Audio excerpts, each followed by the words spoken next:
Hi guys! Welcome to Marvel Videos! So for today's video, ituturo ko sa inyo kung paano ninyo makikita yung mga removed or unsent messages sa Messenger.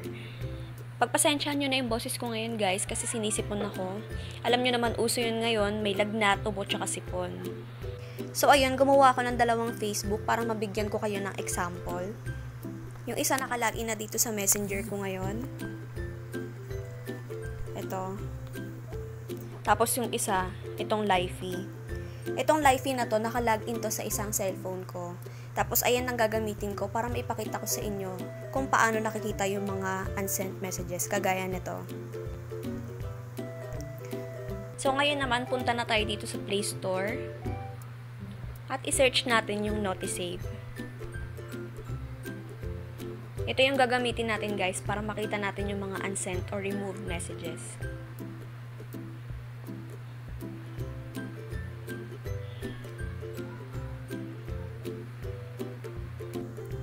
Kapag na-install nyo na, i-open na. Next lang natin to. Allow. Next ulit. Tapos i-allow nyo tong Notisave. Then back.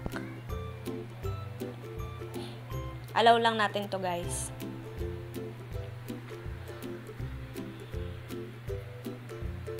Next. Dito guys, i-block ninyo yung mga apps na ayaw ninyong masave sa Notisave. So, i-all apps na natin to. Then, hanapin lang natin yung Messenger at ayun lang yung i-unblock natin para makita natin yung mga removed or unsent messages para pumasok dito sa Notisave.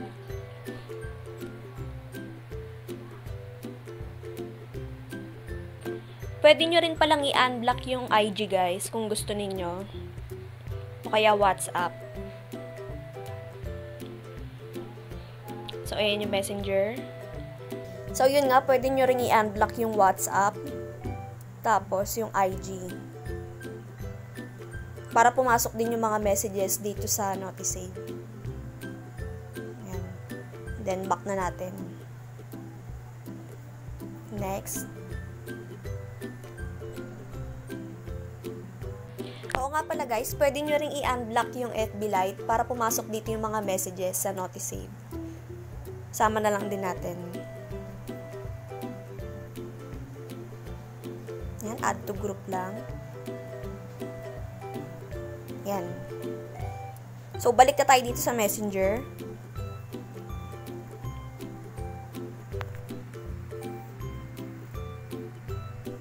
Kung napapansin nyo guys, di ba may tatlong unsent messages?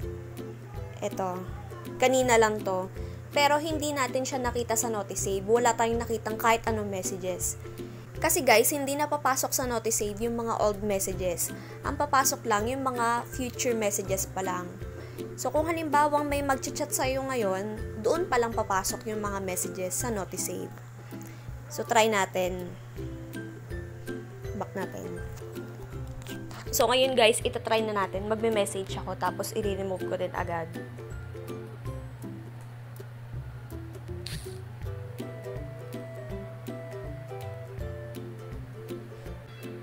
Ayan, na-remove ko na siya. At kung napansin niyo, di ba biglang nawala yung notification niya? Kasi ganun kapag ina-unsend. So, ayan. Tignan na natin yan dito sa Notisave.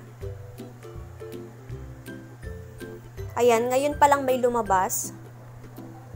Kasi ganito yung Notisave guys, pagka-install niyo doon pa lang magkakaroon ng messages, yung mga papasok pa lang. I-try naman natin ngayon yung mahaba-habang chat, tapos i-remove din agad.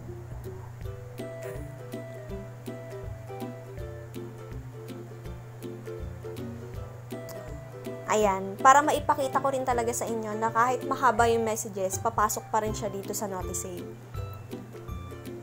So, ayan, unsent a message ulit. Punta ulit tayo dito sa Notisave.